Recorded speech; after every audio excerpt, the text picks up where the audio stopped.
Dan Milnor is a photographer, educator, writer, and a self publishing pioneer.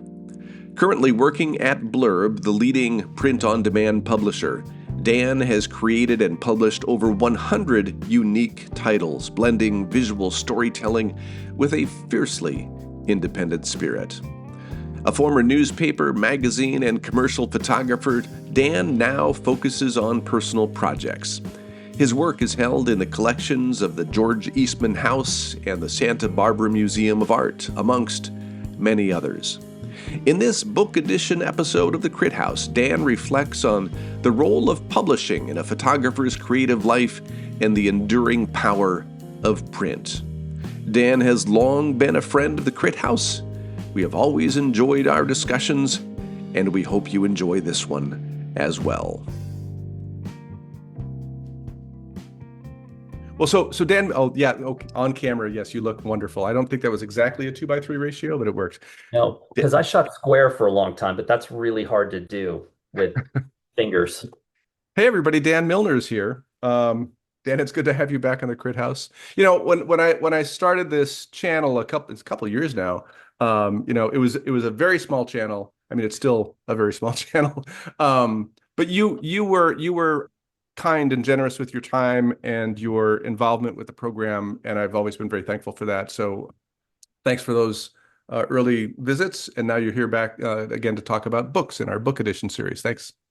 Yeah, no worries. No, I was talking to somebody the other day and Crit House came up in the conversation, and that's why I reached out to you and said, "Hey, you must be doing something right because the trickle down economics of Crit House has reached the masses." You are here not only because you are. I didn't even ask before. You're still working with Blurb, I assume? Believe it or not. Uh, Creative Evangelist was the title when I knew you when we talked previously. Has that changed? Is that still the It's case? changed. I'm creative ambassador now. I had nothing to Oh, do with the change. It just happens. It was photographer at large, creative evangelist, and now it's creative ambassador. And it just happens, and I just go along with it. well, clearly in a promotion from evangelist to ambassador. I think so. I think Yeah. it's a move up. Well, so you are immersed in the world of photo books.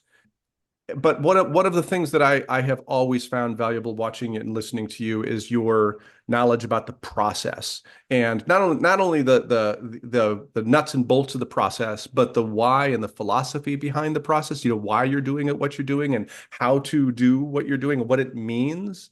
All of those things I think are important, and all of those things I would like to at some in some way talk to you during this conversation. But tell us about your relationship with books and how you came to where you are now. Yeah, it's interesting you asked that question now because I just wrote a post. I wrote something about this for Blurb. They were asking me a similar question. And to me, the short answer would be I saw what the impact of print was in the photography world. Print was a hammer in a glass house of the photography world. And I saw it for the first time in 1996-ish when I went to New York for the first time as a photographer. I was doing a lot of assisting for other photographers, and they were nice enough to sort of make appointments for me in New York as a photographer, and I was pretty unprepared to go to New York. I spent as much time partying with my friends as I did going to see editors and agents, but they got me in to see these people.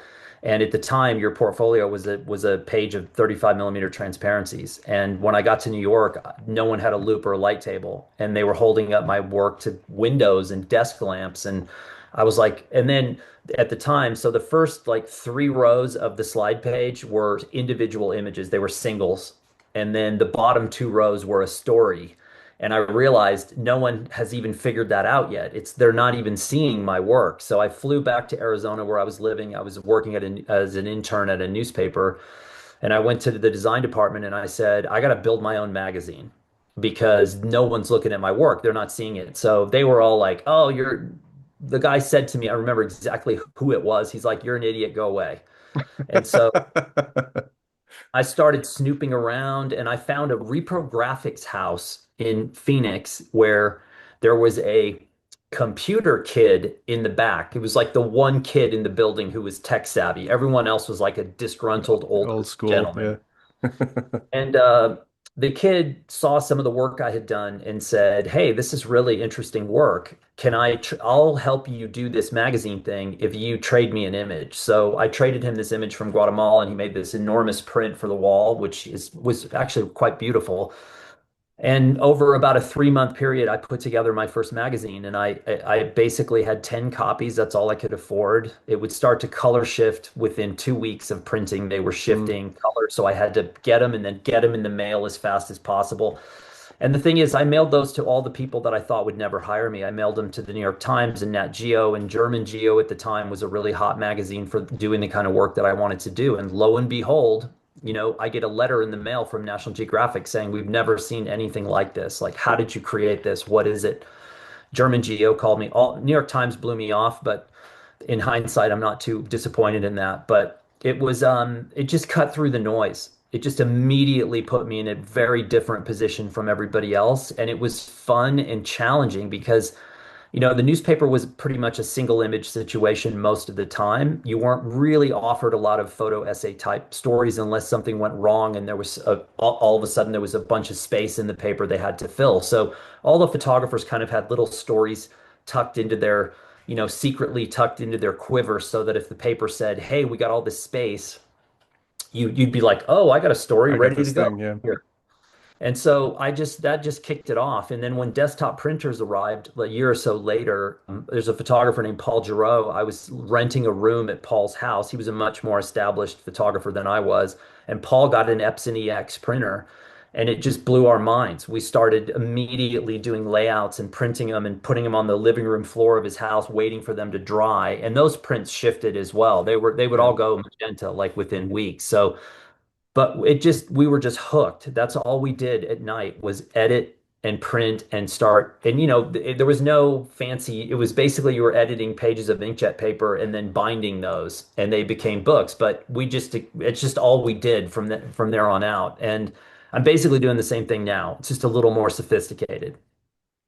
Well, let's talk about one of your project. Well, a couple of them, but let's start with On Approach. So on Approach, this was Yeah. an early book you did. Tell us about this and just a little bit about how this not only how it came about, but how you did it, right? The nuts and bolts of the process.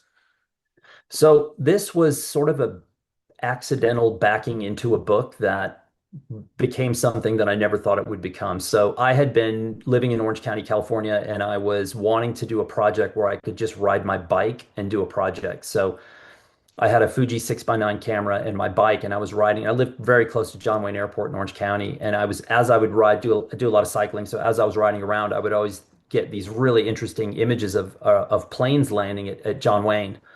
And I was like, hey, this is kind of fun. It's not serious. It's just a project I can do on my own. And, there's basically no front matter, no back matter. There's a little poem in the front. And then there's 11 pictures, I believe, in 22 pages. And I was not working for Blur, but I was on their advisory board. And this is called a trade book. And when I first saw a prototype for a trade book, which was not a style of book destined for illustrated content, but who had done the mock-up, there was a little thumbnail picture in black and white, and I saw that and I thought, wow, if I prep my files the right way, which is basically high key, all black, all white, and I put it on this paper, which was like an ivory newsprint paper, I was like, I bet this would look kind of cool. So I basically just started testing and I made this book and it just exploded. I sent it to my agent. My agent called me and said, "This is really cool. We haven't seen anything like this. How did you do it?" And I think it cost me $4 to do this book. And then Blurb called and said, "Hey, can we make giant banners of this cover and hang them in the Javits Center for Photo Plus Expo in New York?" And I said, yeah, that'd be cool. So I went to Javits for Photo Plus and I walked in and there were this big banners of this book cover hanging there. And then I remember Leslie from Aperture came up and said, "Hey, I saw this book that you did. Can we have that at Aperture?" And not that they were going to sell it at Aperture, but it was a sample of what could be done with this new technology. And I said, sure.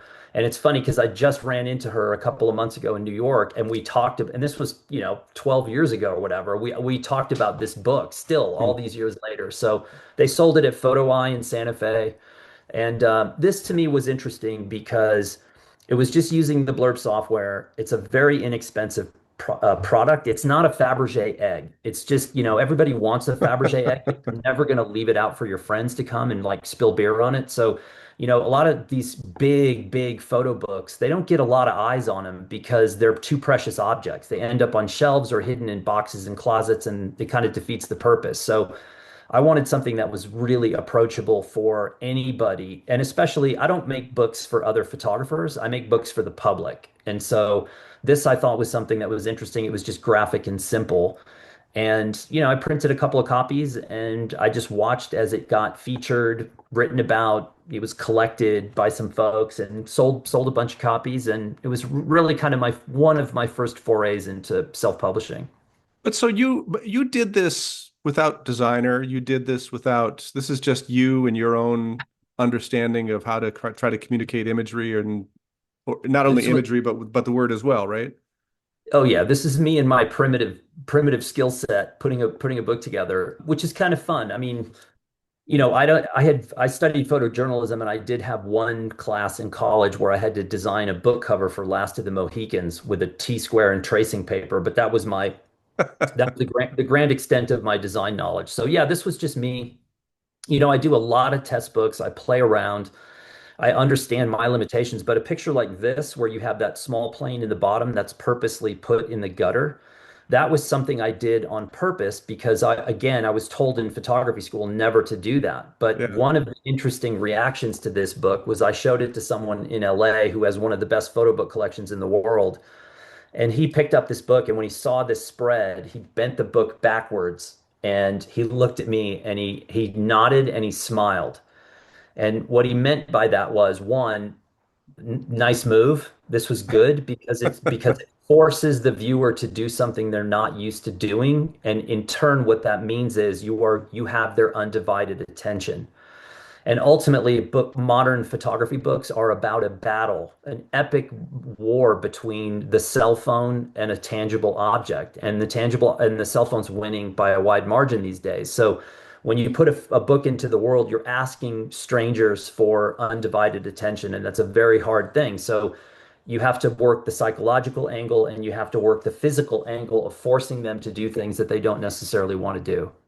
Well, I'm interested in that idea because I mean, you're right. Of the most photo books these days are for other photographers, and you Yeah. said you do it for non-photographers, Yeah. but the rest of us, like I know when if I ever print another book, that the only people who are going to buy it are other people who are photographers and are interested in that. But how do you like where's the leap that allows you to be able to do that?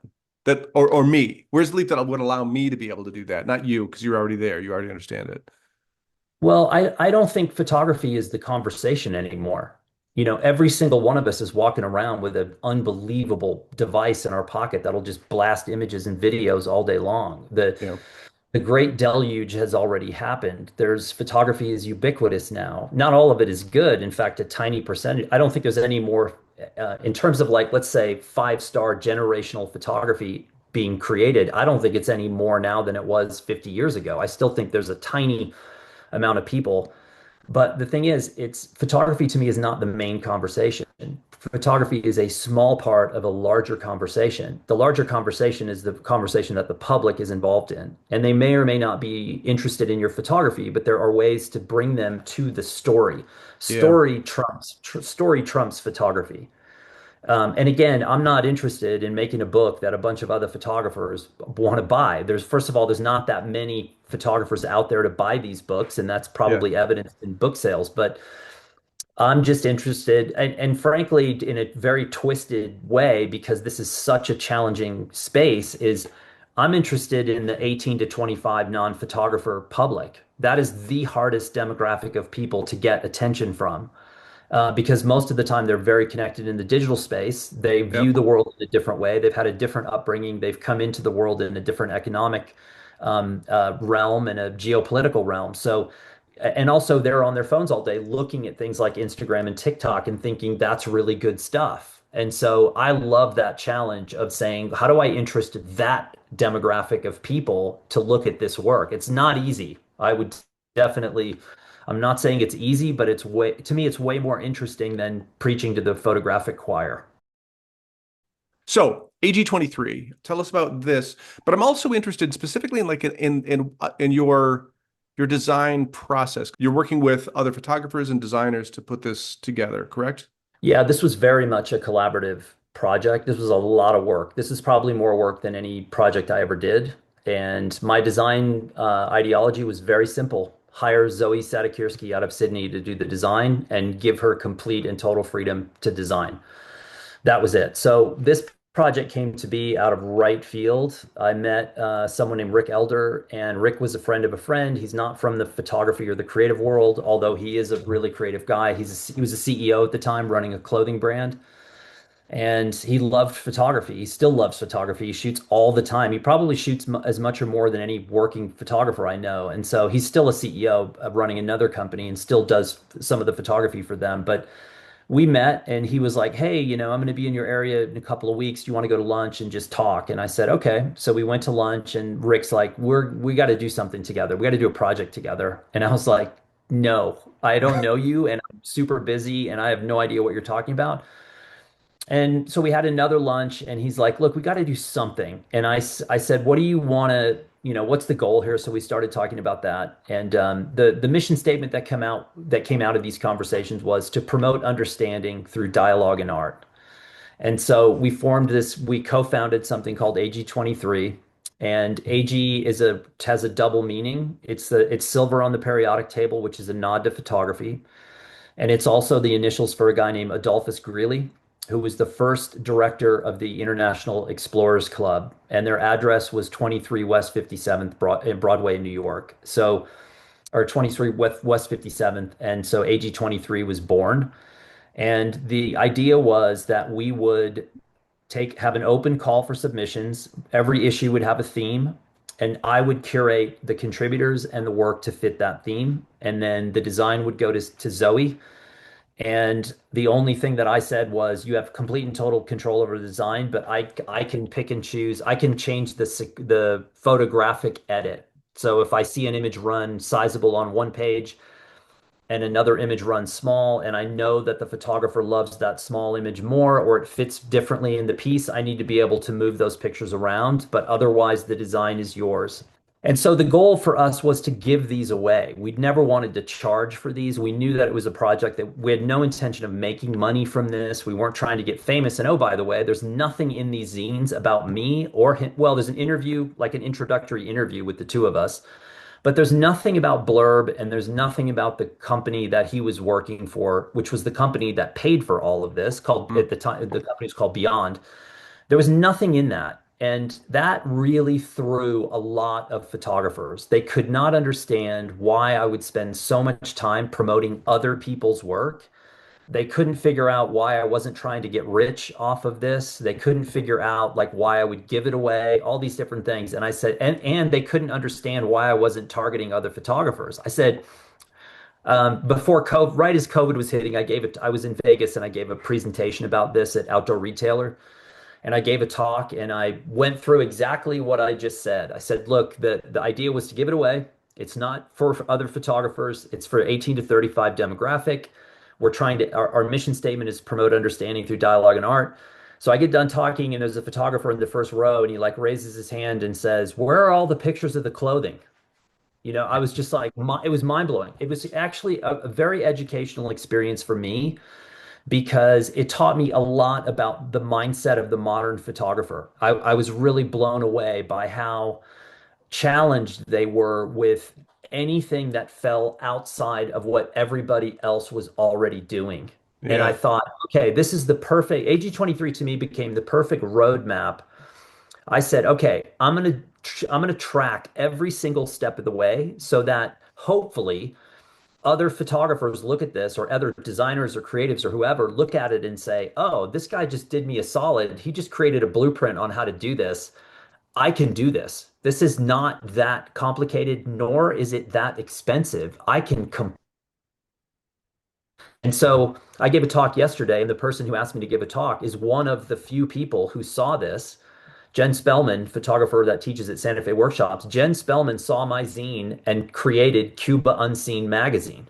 And she said yesterday during the call, she goes, You put that zine in my hand, and I just went, wow, I had no idea. And then she took what I did and elevated it times 10 and did this beautiful thing called Cuba Unseen, which is a really beautiful magazine about Cuban photography. And so that was really the goal. So what I loved about this project was the benefits that the people who supplied imagery. So this is Frank Jackson. He's a photographer in LA. They're making a documentary film about him right now that looks it should be really amazing. Greg Haugen is the cinematographer behind it. But Frank, the contributors to it sold prints. They got shows. They got published in magazines. Jan Buchowski, who's a photographer here in town, who did a piece on the Mescalero Apache Maidens. She won the Travel Writers Association Best Illustrated Narrative with her work in the zine. That was really fun. And to me, I would much rather spend time trying to figure out how to publish things that help other photographers than publishing stuff of my own work, which has never been a huge driving force to like get my work out in book form to a bunch of strangers. I most of the time end up doing very small run kind of things. But this was fun. There were times where I wanted to quit. It was super challenging in a lot of ways, but it was also really fun. And I thought, somebody out there is going to pick up on how to do this, and they're going to, turn the world upside down. Well, I have to say, just just looking through the images, the design is cool. So Yeah, whoever, Zoe Sadikirski founded the Australian Book Design Association. She's been designer of the year. She teaches at UTS. She's one of the coolest people I've ever met in my 15 years at Blurb. I went to Sydney. I met her probably a decade ago. I hired a film crew. I made a short film about her, and then I went back. I did an audio interview with her. We always stayed in touch. So when this idea of this came about, I reached out to her thinking that best case scenario, I would get one of her students at UTS in Sydney. And Zoe, being Zoe, she was like, "What's the mission statement?" I said, "Promote understanding through dialogue and art." And she said, "That's what my life's about. I'm in. I want to do it." And wow. so, if you go to her website and you look at her work, it just blows me away.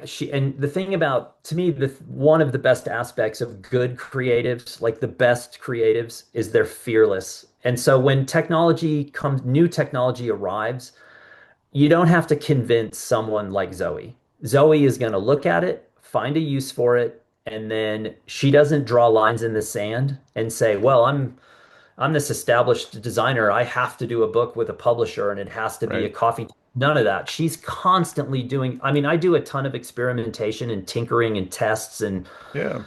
I make stuff all the time, but she does the same. It's just at a much higher level than what I'm doing. Well, I mean, that's one of the reasons why I was excited.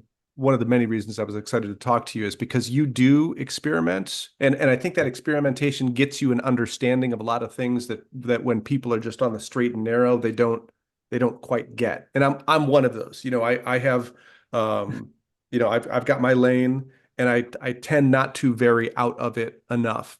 Um, but here's another question, just for you to kind of Yeah. expound upon a little bit. Um, can you talk about what the benefit is of having someone else, a designer, come in to help you with a book? It's pretty simple. They are so much better than I will ever be when it comes to design, that they take whatever it is I've done, they take and they make it exponentially better. And that is it's just way better. There's no way I could have designed AG 23. No way. A little book like The Plane, I design my own books all the time. I design all my notebooks and journals, but those are typically an audience of one. Those start out as my native to me only. It's Yeah. only recently that museums have come along and said, "Hey, we're interested in these notebooks and journals that you've made."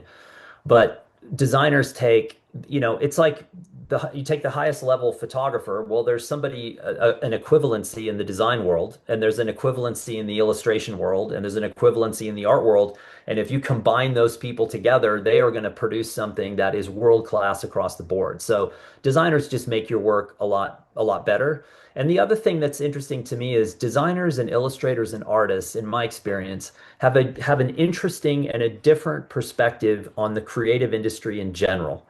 Designers seem, because designers work with photographers and illustrators and artists and everyone else, and photographers often just stay in the photography lane. Yes.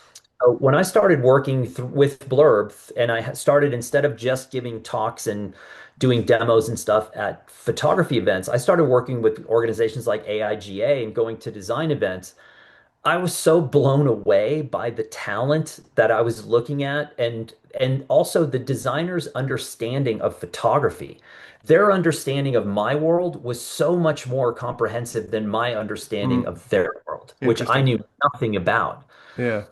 And I just was like, man, I mean, I have three books next to me on this desk that I keep open all the time, and not one of them is a photography book. One's about birds, one's about watches, and one is a design book. And that design book I am mining all the time because I just open it up and I think, oh my God, this looks so much more sophisticated than anything I'm doing. And it's sobering, but it's a fun challenge to say, I got to get better because again, all I had was that one T-square class in college, and frankly, that didn't do a whole lot to get me where I need to be. Well, you've learned a lot since then. Dan Milnor, thank you so much for coming on and talking about books. Here is actually the last question, and it's a Yeah. little bit of a curveball. So, what is the one book that photographers should know? Whether it's you go wherever you want to. What is the one book that photographers should know in order to help them be better photographers? Ooh, man, that is so hard because I'm a big fan of literature influencing I know photography. you're a big reader, and I've heard you talk about Yeah. all of the things that you've read and how important it is to you as a creative. Well, I think I'm gonna take a cop out here because I'm not gonna give you a book, but I'm gonna give you the idea of what the book will do to you. And I Okay, think that that's the most important thing. all right. What I love about reading is that reading forces you to use your imagination. And when Stephen King writes about this, calling it writer's telepathy, where if he writes about a red desk, you and I can see a red desk, but what you see is different from mine. And he has this Yeah. ability through his words to have a telepathy with us. So I find that there's a tremendous amount of conformity in the creative world now, because very different than it was 15 years ago, because of the influence of things like Instagram and TikTok that have really we've gone from a world of photography to a world of content. And Hmm. those two things, very, very different things. And I think, to read a book instead of going on Instagram is life-changing. It's one of the most important things you can do. So whatever book allows you to use your imagination. And I'm not a science fiction guy, but I know a ton of people who read nothing but science fiction because it allows them that mental escape to imagine. And I think that's the most important thing. I can't name a single photography book because there's too many that are too good. There's too many good design books. And literature, there's a top 10 list I would have of books, but what makes me use my imagination is different from what would work for you. So anything that allows you that freedom to explore mentally. I will accept that as a response. Approved.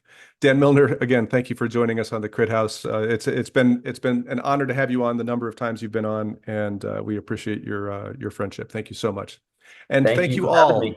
and thank you all for watching the Crit House.